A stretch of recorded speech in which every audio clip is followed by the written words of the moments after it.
Bonjour mes amis, et bienvenue en Pendu dans le Cercle de Lune. Hello friends, if this is your first time here, welcome. Thank you for coming. I'm pleased to meet you. If you've been here before, thank you for returning. I'm truly honored. Friends, if you are a returning visitor, you know from my attempt at a French introduction that this is my series in which I use Terre de Marseille adjacent or antique Italian decks to help me to explore the central message for my larger spread that I record earlier in the week. So, perhaps you already know this, but I'm in the middle of my year-long deep dive into the Lenormand system. And so I've already done my Lenormand reading for this week. And so now I'm doing a reaction video. Yeah, a reaction spread actually. And every week for this series, I ask the question, what is the central message of the last spread I did? So this year, the question is, what is the central message of the last Lenormand spread? Yes? And in case you have not seen that spread, I'll put a link up here for you to hop on over, take a look at that video, and then come back here. Because hearing why I read that spread the way that I read it will help you understand why I'm reading this spread the way I'm reading it. So I highly recommend you going and doing that. You don't have to watch the whole thing in one sitting. You can always watch it in bits and pieces as you have time. And just in case you did do that and you want a quick refresher because maybe it's been a few days, that video I titled The Novel from the Workaday. Now I called it the Novel from the Workaday. And what I mean by novel is not the book that we read, but rather the new. Now, the new from the ordinary. So, the novel from the Workaday was the name of that spread, or the video for that spread. And I chose that title because the spread seemed to be pointing to the importance of our daily routine stability, and that being the best platform for something new to emerge. And that something new that emerges could be in relationship to our relationships, not necessarily romantic relationships, but relationships with another person or people, probably person. And our study, our learning, yeah? And from that, we would be able to harvest something, perhaps from that stability, perhaps from our work, from our routines. We might be able to harvest something as our relationships become more intense, deeper, and as we study, as we learn. Something might blossom from now it could be our jobs, but it could be our other routines in life, yeah? So that's what that spread was all about. And I think this spread reflects a lot of that information. And I'm going to show you that spread in just a moment, but before I do, I would like to thank you. I'd like to thank all of you for doing those things like hitting the thumbs up button, subscribing to the channel, hitting the alarm bell so you get notifications of when I upload videos. All of those things you do, commenting below, all of those things you do help YouTube decide to share this video or the channel to people who are looking for us, are looking for this community. So, thank you for doing that, for helping all the people who have joined and who will join this channel to find us. So thank you. And just in case you are interested in a private reading from me, at the end of this video, there will be a QR code and my web address for my shop, my tarot reading shop. If you want to go take a look at the stuff I offer there, I've got a bunch of things from big to small. I've got some small spreads there too. So if you want to order a reading for yourself or for a friend or for a family member, as a gift even, go check out my shop and get a spread. Okay, get a reading from me. Yes, me. Okay, so friends, here we go. What do we want to do? First, I will show you the spread in its entirety. And we'll talk, especially if you're new to this channel, about what that spread is, what the decks were, etc. And then we'll break that spread into its two major components, and we will read those components together. All right? Well, friends, here we go. Here is this week's response spread.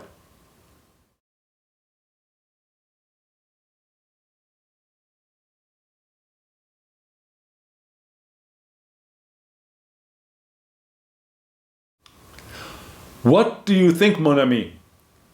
Do you like those decks? You saw there were two decks there, right? One of them is a tarot deck. It is a wonderful redrawing of the Tarot de Marseille. It kind of looks like finger painting, doesn't it? It's a wonderful deck. It's called the Talisman Tarot. And there will be a link in the description box below if you want to go get that deck. It's a little bit hard on the fingers to shuffle because the cards are very durable and just a teeny bit stiff, but it's a wonderful deck and I love using it. And I felt called to bring that deck out today for the Tarot de Marseille adjacent video for this week.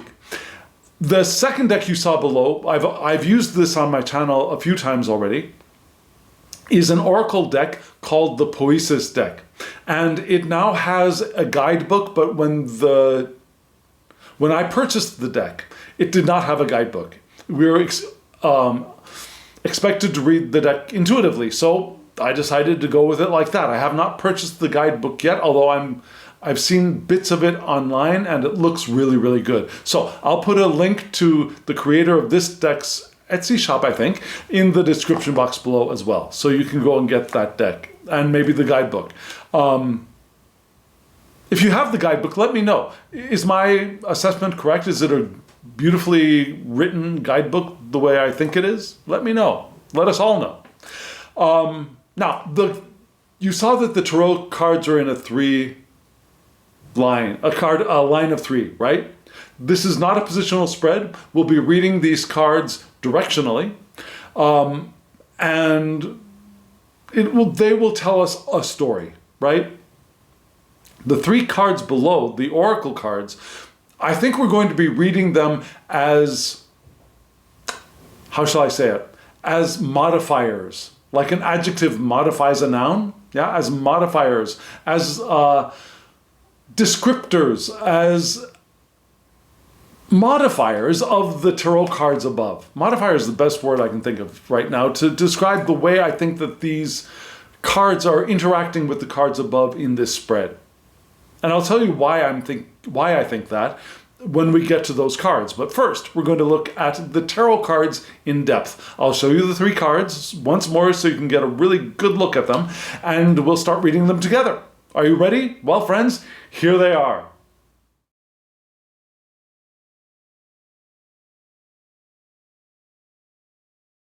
Friends, you just saw from left to right we had the Four of Swords, the Knight of Swords, and the Two of Coins. Yeah? Now remember, if I'm going to go elemental, what do we call them, dignities, the coins and the swords would be ill-dignified. So that makes because we have a preponderance of, we have two swords cards and only one coin card. The coin card is going to be the weaker. Now the two swords cards, we've got two of them. They're the active, and they kind of would overpower this Two of Coins card. So this card we could think of as being ill-dignified if we want to go in that direction. We might. We just might. But let's start off with this wonderful, wonderful Four of Swords card. And let me just tell you one thing, being that when I laid the cards and before I took the picture and I was giving this spread a little bit of an initial read in my head, I saw this card, and I swear to goodness I know the difference, but I thought Four of Wands. And I read this spread the first time through in my head before I did anything else, before I took any photos, before I even laid the oracle cards. I was reading this card as the Four of Wands. And I was thinking routine, okay, so routines and all of that, which made a lot of sense, and maybe it was because the first card of the Lenormand Spread was the anchor card, which is about routines. So I was thinking, I looked at this card and I thought, oh yeah, of course, routines. But it's not the Four of Wands, it's the Four of Swords. But still, there's the stability of the fours, right? The stableness, the fours are stable matter, material. Even with the mind, we still get the idea of conservation, of stability, right? So for me, the Four of Swords is a cautious approach to things, conserving, thoughts about conservation, not conservative liberal, but conservation as in keeping things protected, safe, making sure we're not wasting things, right? Analysis as well, systematic thinking, rationalism, rational thinking. Also, our practical mind acting usefully upon reality. Yeah, we put our thoughts, which are conservative in the sense of conserving things, conservative and rational. We use those thoughts and do work in the world. It's organized and stable intellect. Yeah, our thoughts are organized and we are stable. And maybe we would tend a little bit towards a conservative model. But again, not in the sense of, if you're the United States, you might cringe when I say this word, but MAGA, yeah, that ultra-right conservative, that's not what we're talking about. We're talking about wanting to keep things as they are, right? Not being progressive. It might tend in that direction a little bit. Personally, I'm pretty dang progressive. However, there are times when I do think that some things should not be messed with. Maybe. Yeah? Some past progressive policies and institutions, such as in the United States, Social Security, though it's not doing very well, but still it's better than nothing. Medicare, don't want to mess with them in the sense of getting rid of them or weakening them. If anything, we want to strengthen them and make their power stronger, I would think. But still, we don't want to mess with them too much right now. You know, there are other things that might need to be taken care of. So there's that idea of conservative thought, thinking about keeping things as they are,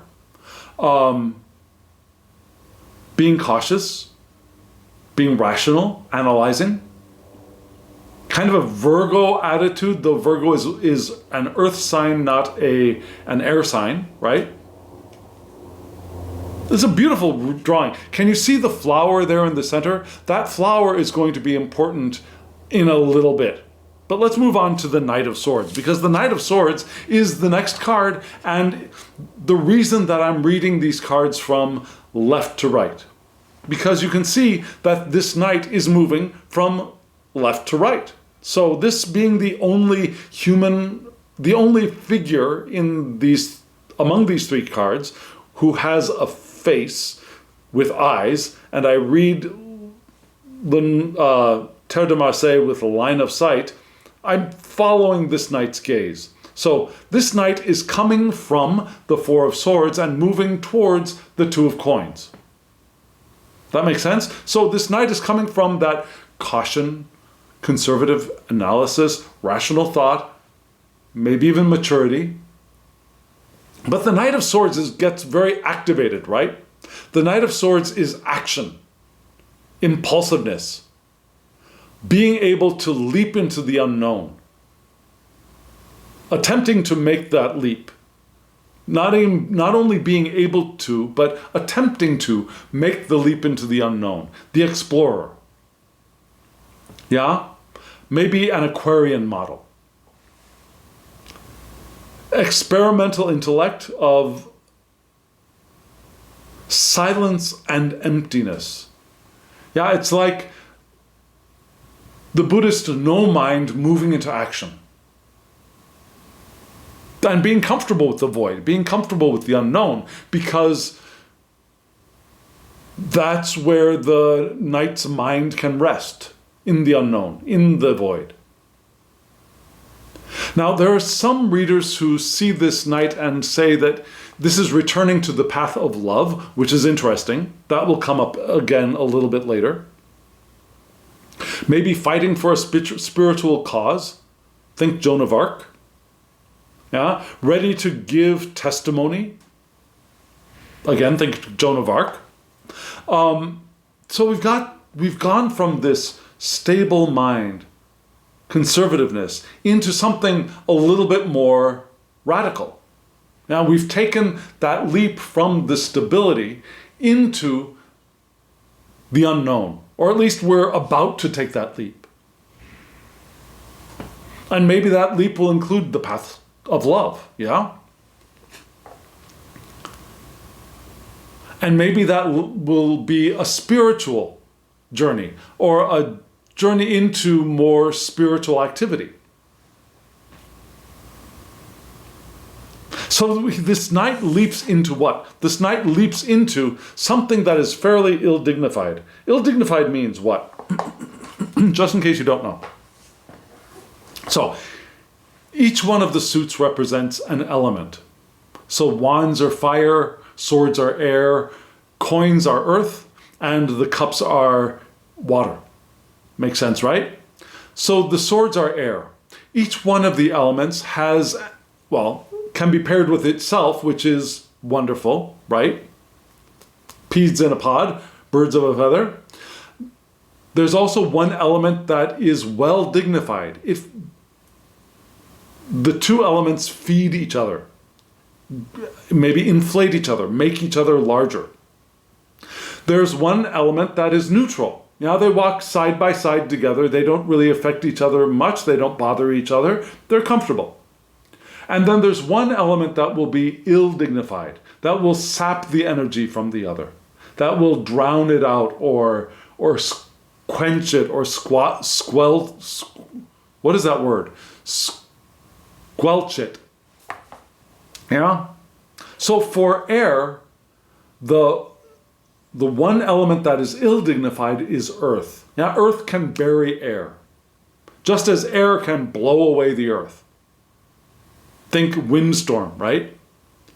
And earth can trap the air, right? So, if we had a preponderance of earth and one air, I would say, yeah, the earth is going to oppress the ideas. But here, the ideas are blowing away the air, right? Although the earth, I mean. So here we have the two of coins. You see the band flow wrapping itself around the coins here. It's a little easier to see, perhaps, than the Knight of Swords. Can you see the knight on the horse there? It's a little difficult to see, perhaps, especially in this lighting, with this distance, etc. But here it's pretty easy to see those two coins, I think, and the band that wraps around them, almost in a completed lemniscate, but not quite. So what is the two of coins? It could be taking rest. It could be replenishing the body, watching our health. Those would be good things. That taking the desire to take a rest, the desire to do a little bit of self-care might be actually standing in the way of the knight who wants to leap into something new, right? It could be saving money. It could be an embryonic financial plan or an embryonic project that still needs time to develop. So, the knight wants to leap forward and start doing things, and then realizes that, oh, well, okay, so I can start, but it's going to take a little bit of time. And there's that element of the road being a windy path.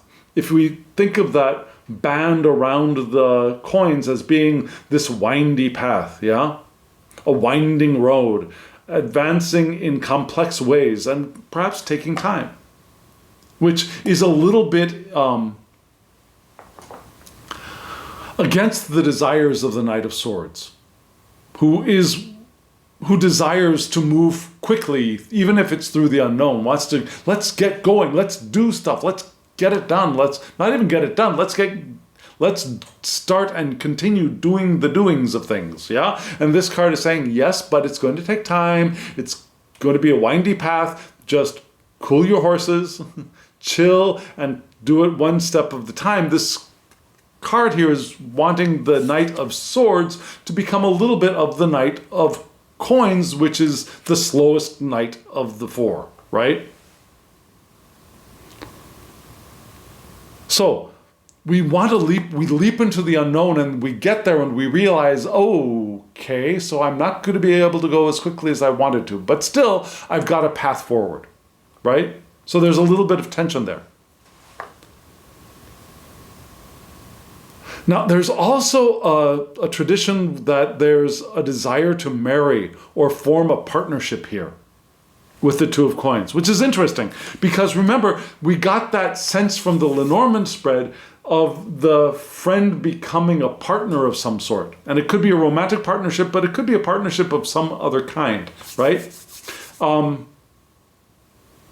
So maybe that's what this spread is really asking us to give our attention to is, okay, so our thoughts are stable, rational.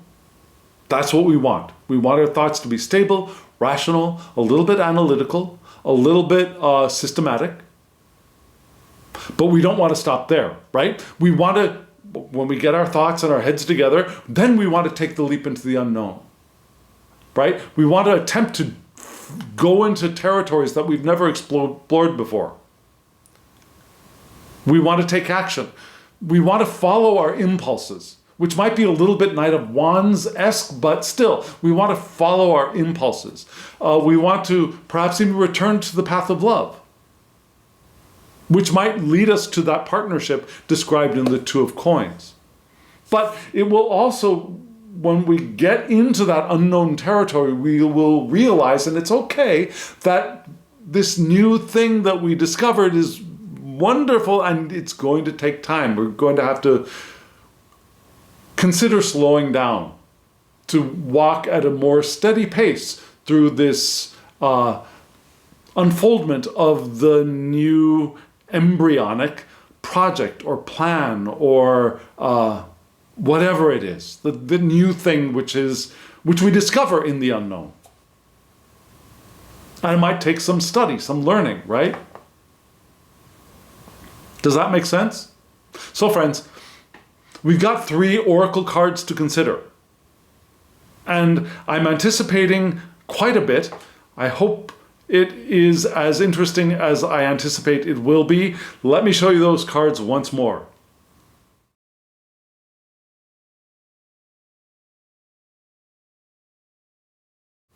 Friends, the 3 cards you just saw, mon ami, from left to right were Soften, Heal, and Love.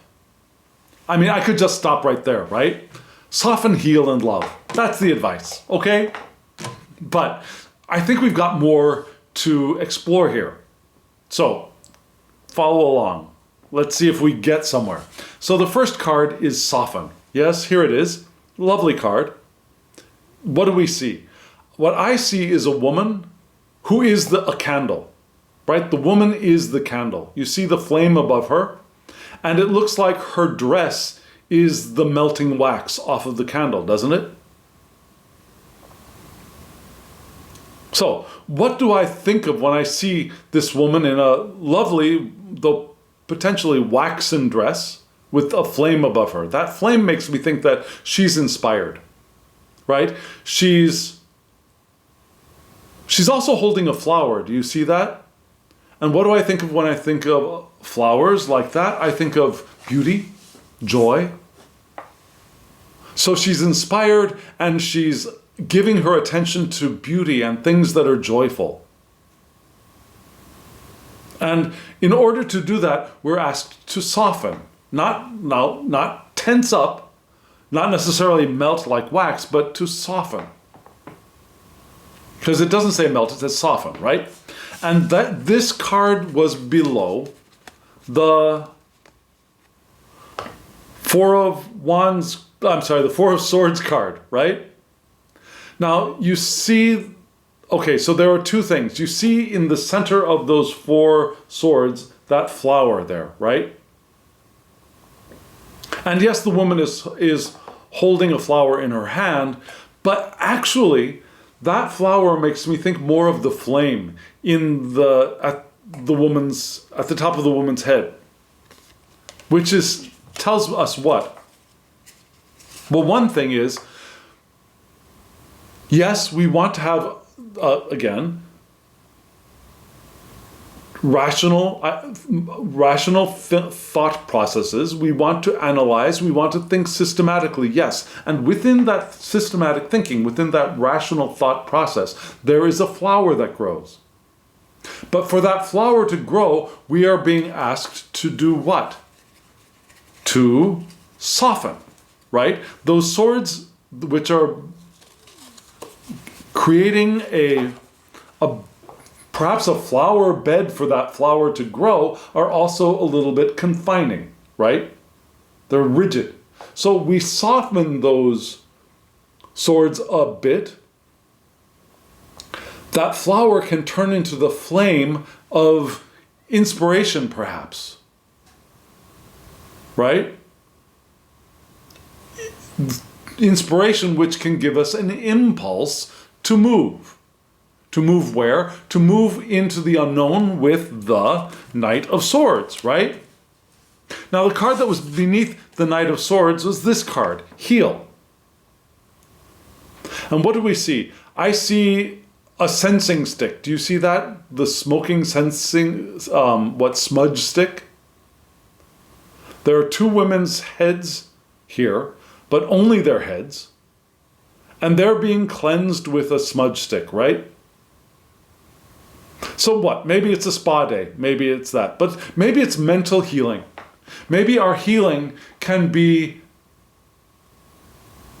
it could be a full body healing, right? We could want to heal ourselves in our entire physical existence, with our entire body. We want to, what am I trying to say? I'm trying to say we could want to actually heal the entire body. But even that kind of healing would probably, most certainly, begin with healing up here, right? Cleansing our minds. Which is something perhaps we would want our Knight of Swords to do, right? We might want this Knight of Swords to be launching into the unknown from a place of having healed his mind, from having cleansed his mind. We don't want to carry crap into the unknown, because perhaps in the unknown, into the void, we bring our past crap with us, and our past crap is what is going to grow there. So if we can heal our minds, if we can cleanse our minds before we take this leap, we will have a better experience of the void. We will be able to discover things that are more beneficial. We can discover the divine breadcrumbs to follow on our path forward, if that makes sense. Now, if we come in with a cluttered mind full of past crap going into the void, all we're going to do is find more of that past crap that we've already experienced. If we're able to go into the void with a cleansed mind, we will be open to discovering the new things that are actually there. If that makes sense, yes? And I think that's what this pairing is trying to tell us. We heal our minds, we move into the void with cleansed minds. Cleansed minds, yes? And then the last of the three oracle cards was what? Love.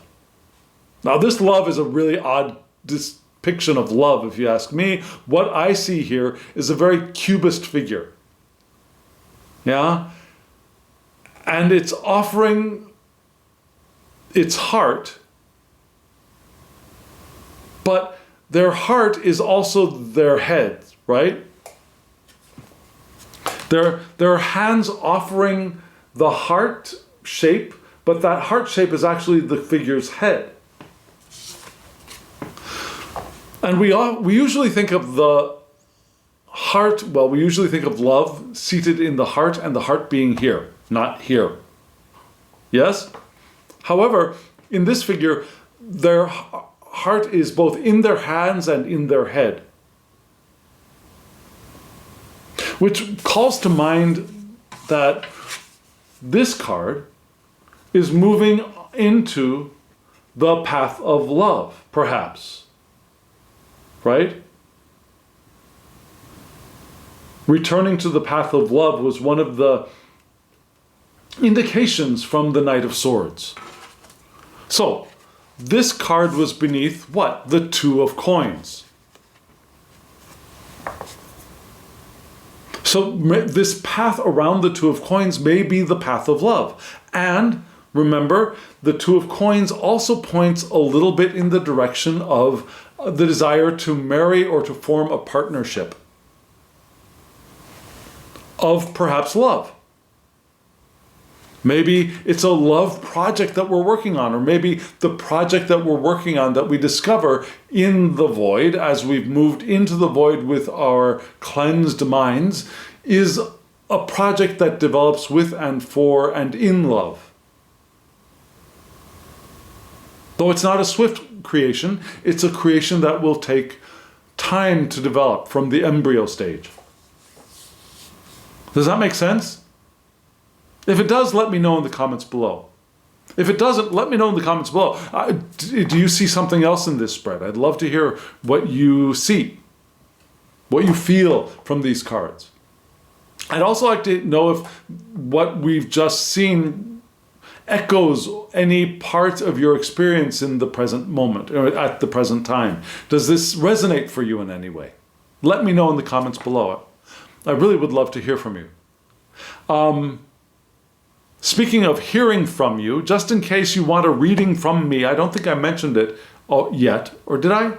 There will be a QR code and my web address coming up in just a moment. Yeah, it's a very easy address, derekjohnthomas.com. You go there, you'll see my tarot reading shop, and if you want to get a reading from me, you can order it from me there. Okay? Okay. So, friends, thank you for joining me on this journey. And I hope you saw how those oracle cards really did expand and add depth to the reading of the three tarot cards above. And I think that these decks work very well together, personally. Just saying. You might want to get both of them. Okay, friends, thank you. Thank you very much. And now, as always, I wish you love, joy, well-being, and pure awareness. Thank you.